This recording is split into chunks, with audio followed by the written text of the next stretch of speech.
네.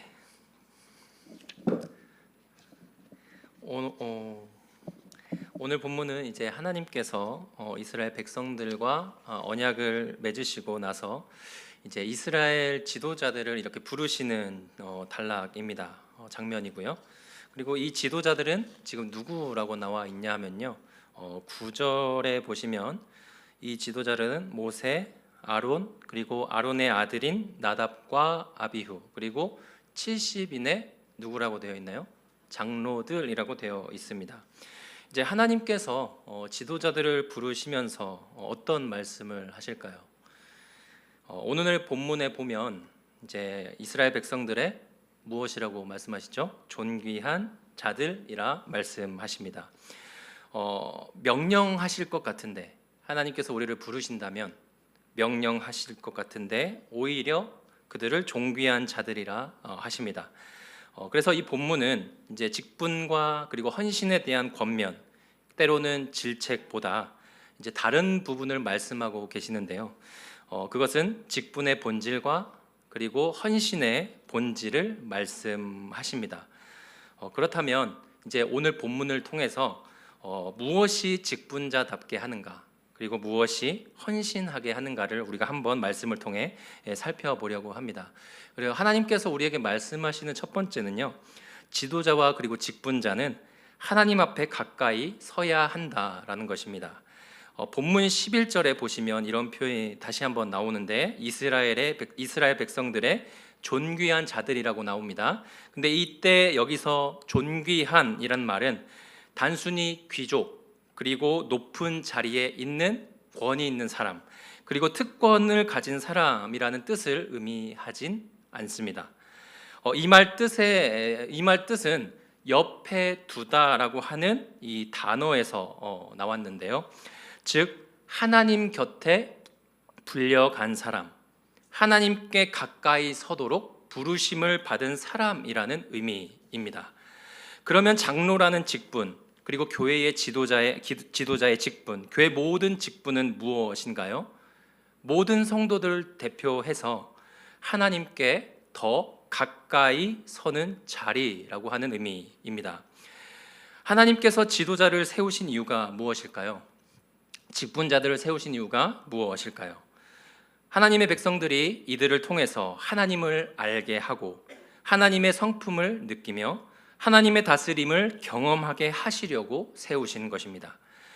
예를 들어서 하나님을 아직 모르는 이제 믿음의 부모님들의 자녀들은 누구를 통해서 하나님을 알게 되냐면, 이제 믿는 부모의 삶을 통해, 그들과의 교제를 통해서, 그리고 그분들의 성품을 통해서 하나님을 알게 되고 하나님의 성품을 느끼고 하나님의 돌봄과 보호, 사랑을 느껴야 하는 것이 마땅합니다. 그리고 이와 같이 하나님께서 오늘 교회 안에 직분자와 지도자를 세우신 이유는 무엇이냐면, 모든 성도들이 우리 직분자들과 그리고 장로님들을 통해서, 지도자를 통해서 하나님을 더 깊이 알게 하는 것, 그리고 하나님의 성품을 느끼게 하는 것, 하나님의 보호와 사랑을 경험하게 하는 것이 바로 그 목적인 것이죠. 마찬가지로 장로님들과 지도자분들은 교회에서 가장 높은 자리가 아니라 하나님께 가장 가까이 나아가야 하는 자리에 계신 분들입니다. 성도님들이 하나님을 경험할 수 있게 하는 통로가 되시는 분들인 거죠. 그렇다면 이분들이 성품과 삶의 모습에서 더 거룩하기 때문에, 더 완벽하기 때문에 하나님께서 세우셨을까요? 아닙니다.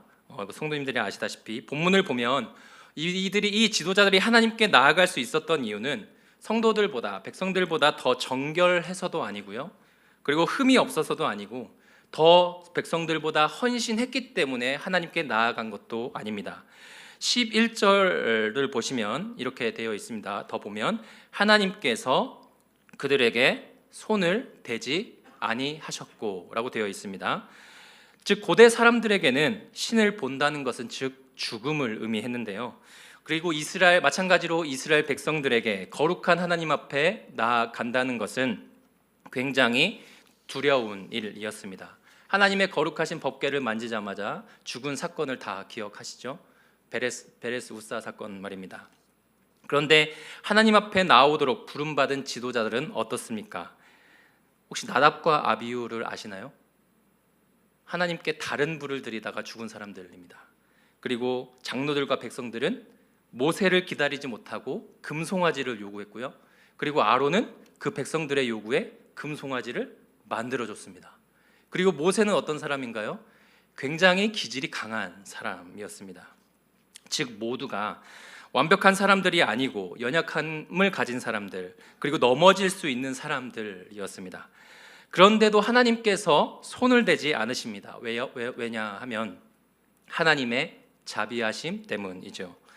여기 계신 장로님들과 그리고 모든 성도님들, 우리가 하나님께 나아갈 수 있는 이유는, 그리고 우리가 맡은 직분을 감당할 수 있는 이유는 남들보다 더 정결해서가 아닙니다. 남들보다 흠이 없어서도 아닙니다. 남들보다 더 많은 헌신과 더 많은 헌금을 해서도 아닙니다. 무엇이냐면 하나님의 자비하심이 오늘 우리를 붙들고 계시기 때문입니다. 물론 지도자분들과 장로분들, 직분자분들은 하나님께 더 가까이 서야 하는 자리이기 때문에 질책을 받을 수도 있습니다. 거룩한 책임을 느끼셔야 하는 것이죠. 그럼에도 불구하고 우리가 여전히 하나님께 나아갈 수 있는 이유는 바로 무엇입니까? 하나님께서 우리에게 손을 대지 않기 때문입니다. 특별히 장로님들과 은퇴하신 장로님들까지, 그리고 모든 장로님들은 성도님들보다 더 하나님 앞에 가까이 나아가야 하는 분들입니다. 장로라는 직분을 달고 있는 모든 날 동안에 말입니다. 그렇다고 해서 다른 성도들은 존귀하지 않단 말인가요? 라고 이렇게 질문하실 수도 있습니다. 목사님 서운합니다. 장로님들만 존귀한가요? 우리도 존귀합니다. 라고 얘기하실 수도 있는데요. 아니죠. 대표가 하나님 앞에 선다는 것은 백성 전체가 하나님 앞에 선다는 의미입니다. 이제 구약에서는 특별히 이제 지도자들과 그리고 하나님께서 부르시는 사람들만 하나님 앞에 나아갈 수 있었는데요. 그런데 예수님이 오신 이후에 이제 누구나 하나님 앞에 나아갈 수 있게 되었습니다. 로마서 5장 1절과 2절 한번 읽어보도록 하겠습니다. 그러므로 우리가 믿음으로 의롭다 하심을 받았으니 우리 주 예수 그리스도로 말미암아 하나님과 화평을 누리자. 또 그로 말미암아 우리가 믿음으로 서 있는 이 은혜에 들어감을 얻었으며 하나님의 영광을 바라고 즐거워하느니라. 예수 그리스도로 말미암아 우리가 믿음으로 어떤 은혜에 들어갔나요? 하나님과 화평을 누리는 은혜, 하나님과의 화목한 교제에 들어가는 은혜를 얻었다. 누구를 통해서요?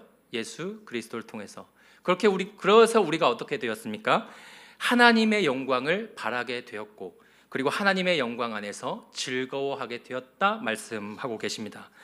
다만 장로님들은 예배와 기도, 그리고 하나님의 임재를 경험함에 있어서 성도님들을 지도할 수 있도록, 그리고 경험과 신앙적인 면모에 있어서 하나님 앞에 더 가까이 서 있어야 함을 잊지 말아야 하는 것이죠. 예를 들어서 교회 안에서 성도님들이 땅의 문제로, 교회 문제로 아우성 칠 때가 간혹 있습니다. 가정과 직장과 교회의 현실적인 문제들을 가지고 때로는 수군거리기도 하고요, 때로는 원망 섞인 말을 할 때도 분명 있습니다. 심지어는 교회 안에 어떤 위험이 있는가 하면 분열의 위험과 파당의 위협도 도사리고 있습니다. 그런데 그럴 때 사역자, 즉 존귀한 자들, 사역자와 장로와 직분자들은 그런 상황에 휩쓸리거나 맞장구 치는 사람들이 아니라 먼저 하나님께 나아가는 사람들인 것이죠. 문제가 크면 클수록 더더욱 가까이 나아가야 합니다. 그리고 하나님 앞에서 받은 말씀과 그분이 주신 평안을 가지고 다시 내려와서 성도들을 위로하고 하나님의 마음을 나누며 말씀의 기준을 제시해야 하는 사람들인 것이죠. 가정에서도 마찬가지입니다. 믿는 부모는 가정에서 존귀한 자들입니다. 그래서 자녀들보다 하나님 앞에 더 가까이 나아가야 하는 것이죠. 자녀들이나 배우자들이, 가족들이 땅의 문제에 얽매이고 현실과 부딪히면서 아우성 칠 때 부모된 성도님들은 그 아우성에 맞장구 치면서 땅의 가치를 제시하는 것이 아니라 개인의 골방이든지 교회든지 먼저 하나님 앞에 나아가야 합니다. 하나님의 마음을 듣고 내려와서 가족들을 위로하고 신앙으로 격려하면서 하나님의 마음을 전달해 주어야 하는 것이죠. 그러므로 장로님들 그리고 모든 성도님들 어떤 상황에 계시든지 지금보다 더 하나님께 가까이 나아가시는 성도님들의 삶이 되시기를 바랍니다. 그리고 하나님께서 말씀해 주시는 두 번째는요, 존귀한 자들에게 헌신 이전의 교제를 말씀하십니다. 하나님께서 존귀한 자들을 부르셔서 가장 먼저 말씀하신 게 무엇일까요? 본문에는 어떻게 나와 있습니까? 말씀에 순종하라고 말씀하시나요? 아니면 백성들의 본이 되라고 말씀하시나요? 아니면 백성들보다 더 헌신하라고 말씀하십니까? 아닙니다. 오늘 본문에서는 하나님의 임재 안에서 무엇을 하죠? 그분과 교제를 나눕니다. 본문을 보면요, 하나님과 교제에 대해서 두 가지 모습을 살펴볼 수가 있는데요. 먼저 하나님은 그 지도자들, 그 존귀한 자들을 데리고 하나님의 임재를 보게 하시는데요. 9절과 10절을 한번 읽어보도록 하겠습니다. 모세와 아론과 나답과 아비후와 이스라엘 장로 70인이 올라가서 이스라엘의 하나님을 보니 그의 발 아래에는 청옥을 편듯하고 하늘같이 청명하더라. 본문은 백성들의 지도자들이 하나님을 보았다 합니다. 그런데 본문을 더 정확하게 보면요, 그들이 본 것은 하나님의 발 아래를 보았습니다. 이것은 무슨 말이냐면 발 아래를 보았다라고 하는 것은요, 하나님께서 임하신 그 보좌의 바닥을 보았다라고 하는 의미입니다. 더 간단히 말씀드리면 지도자들은 지금 무엇을 보고 있냐면 하나님의 임재를 보고 느끼고 경험하고 있는 것이죠. 그 다음 하나님께서는 그 하나님의 임재 안에서 먹고 마시게 하십니다. 11절 마지막에 보시면 이렇게 기록되어 있는데요. 어떻게 기록되어 있나요? 그들은 하나님을 뵙고 먹고 마셨더라, 이렇게 기록합니다. 하나님 안에서, 하나님의 임재 안에서 먹고 마셨다. 이 의미는 화목의 자리로 들어간 겁니다.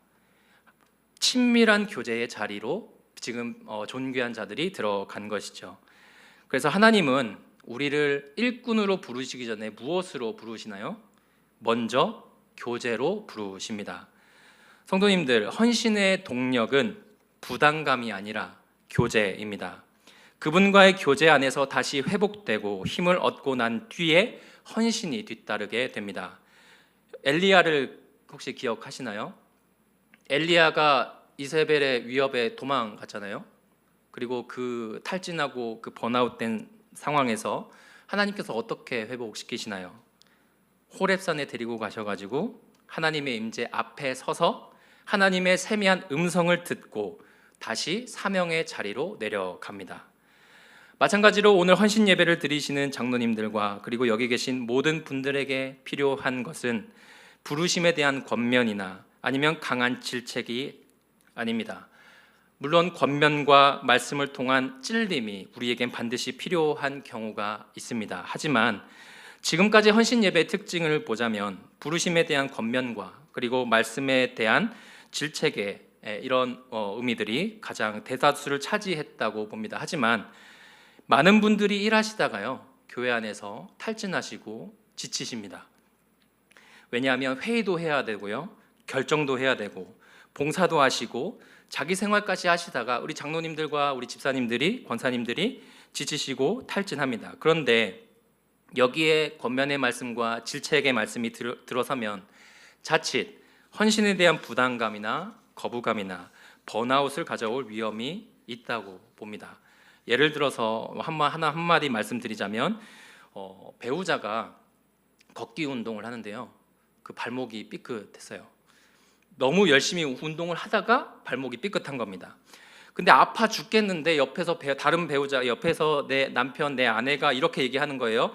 평소에 발목 강화 운동을 열심히 하지 그랬냐, 아니면 걷기 운동하기 전에 스트레칭 하지 그랬냐, 막 이러면서 계속 얘기하는 거예요. 그러면 나는 아파 죽겠는데 옆에서 계속 그런 소리를 해대면 이게 귀에 들려오나요? 아니죠. 입을 어떻게 막 이렇게 이제 생각을 하게 되는데, 차라리 병원에 같이 데리고 가줬으면 하는 이런 바람이 있었을 겁니다. 그리고 우리가 보통 고삼차가 몸에 좋다고 하잖아요. 이제 쓴 고삼차인데, 그런데 탈진해서 목마른 사람에게 그 고삼차를 벌컥 주는 사람이 없습니다. 탈진하고 목마른 사람에게는 무엇을 주죠? 물을 줍니다. 목을 축이고 회복된 뒤에 그 다음을 진행하게 되는데요. 만약 헌신하시는 장로님들과 여기 계신 각 성도님들이 여러분들의 영이 탈진하고 메말랐다면 생수를 얻는 길은 오늘 본문에서 뭐라고 말씀하고 있습니까? 하나님과의 교제를 말씀하십니다. 하나님과의 교제가 충만해질 때 헌신은 회복이 됩니다. 그리고 하나님의 임재 앞에 나아갈 때 어떤 일이 일어나나요? 그분이 주시는 기쁨이 있고요. 그리고 새롭게 부어주시는 은혜가 있습니다. 나를 향한, 우리 가족들을 향한, 교회를 향한 그분의 마음을 느끼게 됩니다. 그러면 헌신은 부담이 되는 것이 아니라 오히려 은혜에 대한 감격이 됩니다. 그분이 주시는 기쁨이 너무 좋기 때문에, 그리고 그분이 주시는 은혜가 너무 크기 때문에, 그리고 말씀을 통해 알게 되는 하나님의 마음에 공감이 되어서 기도하게 되고 섬기게 되는 것이죠. 그러므로 하나님은 우리를 노예처럼 일꾼으로 부르시는 분이 아닙니다. 하나님은 장로님들과 여기 계신 모든 성도님들을 먼저 하나님의 임재의 자리로 부르고 계십니다. 그리고 하나님의 교제의 자리로 부르고 계십니다. 하나님의 임재가 충만한 그 교제 속에서 우리의 심령이 회복되는 은혜가 여기 모인 모든 장로님들과 모든 성도님들에게 충만하시기를 주님의 이름으로 축복합니다. 말씀을 맺고자 하는데요. 하나님은 장로님들과 그리고 우리 모두를 하나님의 자비로 붙들고 계십니다. 믿으십니까? 그리고 우리를 어디로 이끄시나요? 하나님께서 임하시는 그 자리로, 하나님과 교제할 수 있는 그 자리로 우리를 이끌고 가십니다. 그러니 하나님의 임재로 나아가시는 성도님들이 되시길 바랍니다. 시편 62편 1편에 이렇게 되어 있죠. 내 영혼이 잠잠히 하나님을, 우리가 그런 하나님께 그런 마음을 가지고 그런 기도를 가지고 하나님을 바라보는 우리 모두가 되었으면 좋겠습니다. 하나님 앞에서 내 삶의 짐, 그리고 직분의 짐, 기도의 짐을 모두 그분께 풀어놓고 하나님을 충만하게 묵상하시는 모든 장로님들과 성도님들이 되시기를 바랍니다. 하나님은 바로 그 임재의 자리에서 다시 힘을 얻게 하시고 그 교제의 자리로부터 다시 헌신하게 하십니다. 26년 한 해 하나님의 임재를 경험하는 존귀한 장로님들과 존귀한 성도님들이 되시기를 축복합니다. 하나님의 임재 안에서 메마르고 지친 영혼이 충만하게 채움받기를 축복합니다. 그래서 우리의 남은 헌신을 기쁘게 감당해가는 하나님의 백성이 되는 우리가 되기를 주님의 이름으로 축복합니다. 기도하시겠습니다.